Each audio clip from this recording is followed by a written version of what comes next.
Bismillahirrahmanirrahim. Assalamualaikum warahmatullahi wabarakatuh. Alhamdulillahirabbil alamin wassalatu wassalamu ala asrafil anbiya'i wal mursalin wa ala alihi rasulullahil ajmain amma ba'du. Allahumma shalli ala sayidina Muhammad wa ala ali sayidina Muhammad. Kita lanjutkan pelajaran kita tentang asma Allah yang keempat, yaitu Al-Quddus, yang Maha Suci. Al-Quddus diulang 2 kali dan keduanya menunjuk pada sifat Allah. Al-Quddus, ada juga yang membacanya Al-Quddus, merupakan kata yang mengandung makna kesucian. Dengan mengacu pada makna ini, tersebutlah sebuah nama seperti Baitul Maqdis, artinya tempat yang di dalamnya beberapa dosa disucikan. Dalam kamus bahasa, kata kudus diartikan sebagai yang suci, murni, atau yang penuh keberkatan. Kekudusan ini mengandung 3 aspek, yakni kebenaran, keindahan, dan kebaikan. Allah menamai dirinya sendiri dengan Al-Quddus, sebagaimana firman-Nya, Huwallahul ladzi la ilaha illa huwal malikul quddus. Dialah Allah yang tiada Tuhan yang berhak disembah selain Dia, Raja yang Maha Suci. Al-Hasyr ayat 23. Allah Al-Quddus adalah zat yang suci dari segala kekurangan, kelemahan, dari adanya istri, anak, dan sekutu. Intinya Allah tersucikan dari segala hal yang tidak patut baginya. Imam Al-Ghazali mengartikan kudus sebagai Dia Maha Suci dari segala sifat kesempurnaannya yang diduga oleh banyak makhluk. Sedangkan Imam Al-Bayhaqi memaknai dengan kesucian yang tidak menerima perubahan, tidak disentuh oleh kekotoran, dan terus-menerus terpuji dengan langgengnya sifat kekudusan. Berdasarkan kedua pengertian di atas, makna sifat Al-Quddus ini menjadi Dia yang Maha Suci, Maha Indah, Maha Baik, Maha Benar dalam zat, sifat, dan perbuatannya. Keindahan, kesucian, kebenaran, dan kebaikannya tidak dinodai oleh sesuatu apapun. Dia Maha Suci dari segala kekurangan, kesalahan, kelemahan, kelalaian, pelupa, dan sifat-sifat lain yang dipandang cacat. Kesucian Allah juga jauh dari segala sifat yang dapat dijangkau oleh indera, dihayalkan atau diimajinasikan, dan terlintas dalam nurani atau pikiran. Rasulullah SAW biasa melantunkan wirid yang secara khusus menegaskan sifat Al-Quddus itu. Wirid tersebut adalah Maha Suci dan Maha Murni, Tuhan kami, Tuhan para malaikat dan para ruh. Dalam kesucian yang dimilikinya itu, zat, sifat, nama, firman, perbuatan, dan keadilannya bebas dari kebutuhan.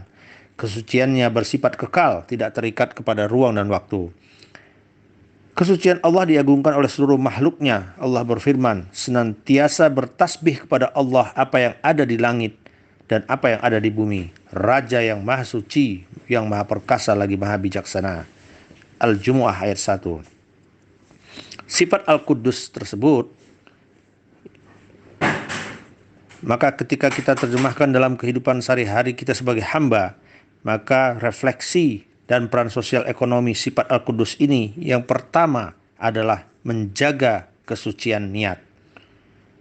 Pengakuan terhadap Allah sebagai zat yang Maha Suci dapat diterjemahkan dengan menjaga kesucian niat.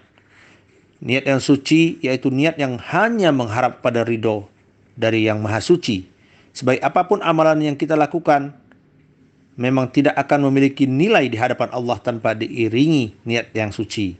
Niat karena Allah Ta'ala. Innamal a'malu bin niat. Sesungguhnya setiap amal tergantung pada niatnya.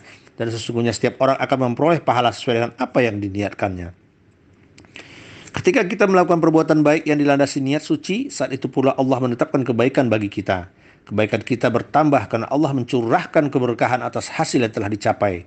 Sedangkan apa bagi yang sudah berusaha tetapi hasilnya tidak atau belum sesuai dengan harapan, orang yang memiliki kesucian niat maka akan mampu bersikap sabar dalam menghadapinya. Allah juga pasti memberi kebaikan kepada orang yang sabar. Itulah di antara keutamaan menjaga kesucian niat. Yang kedua, menjaga kebersihan hati. Pengagungan terhadap Allah sebagai Al-Quddus akan berpengaruh pada pembentukan pribadi yang baik jika diiringi dengan senantiasa menjaga kebersihan hati, bersih dari segala kotoran yang dapat menodai ruhani kita. Yang ketiga, maka akan kita kembangkan pola berpikir yang jernih. Dengan dilandasi pemaknaan terhadap Al-Quddus, seorang mukmin sejati juga akan berpikir jernih dalam kesehariannya. Kejernihan berpikir akan berpengaruh positif dalam dalam dia menjalani kehidupan serta target-target yang hendak diraihnya, yaitu target untuk maju dan berkembang didasari dengan ridho Allah Subhanahu wa taala. Namun ketika materialisme, hedonisme sudah menjadi target hidup, hanya sedikit manusia yang mampu menjaga kesucian pikirannya itu. Mereka terasing di antara belantara kehidupan duniawi yang memperdaya.